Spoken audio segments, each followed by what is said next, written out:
আপনাদের মাঝে তো আমি শেয়ার করেছিলাম যে আমার মোবাইলটা নষ্ট হয়ে গিয়েছে। তো আজ চলে আসলাম মোবাইলটা ঠিক করার জন্য। যেহেতু আমি ভিডিও করি, তারপর সিফাদের সাথে কথা বলতে হয়, তো মোবাইল ঠিক না করলে তো নাই হবে, তার জন্য চলে আসলাম ঠিক করার জন্য। তো মোবাইল ঠিক করে এই যে নিজের মোবাইল দিয়ে একটু ভিডিও করে নিচ্ছি, দেখতেছি যে ঠিকঠাক হয়েছে কিনা।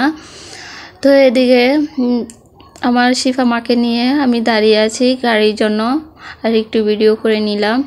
আসসালামু আলাইকুম, আপনারা সবাই কেমন আছেন? আমিও আল্লাহর রহমতে ভালো আছি। আমার ভিডিওটি কাছে কিংবা দূরে, দেশ কিংবা দেশের বাহিরে যারা দেখছেন তাদেরকে অসংখ্য ধন্যবাদ। তো এই যে এদিকে মোবাইল ঠিক করে এসে বাড়িতে শুনি হুজুরের খাওয়া, তো তার জন্য এই যে এখন গরু মাংস রান্না করেছি। গরু মাংস এমনিতেই রান্না করলাম না, তো একটু বেশি করে নিয়েছি গরু মাংস।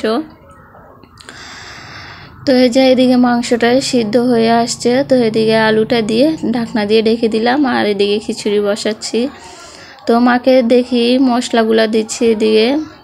তো আমার ভিডিওটি যদি ইউটিউব চ্যানেল থেকে দেখে থাকেন প্লিজ সাবস্ক্রাইব করে পাশে থাকবেন, আর পুরাতন আপু ভাইদেরকে অসংখ্য ধন্যবাদ।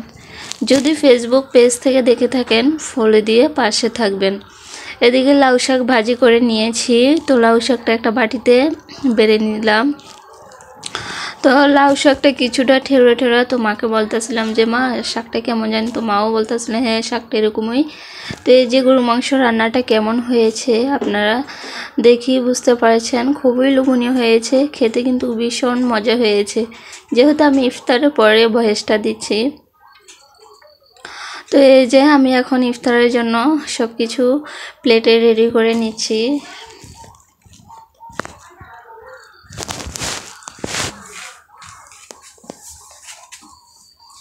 তো এই যে একটা হাড় পেয়েছি, তো এই হাড়টা খাবো।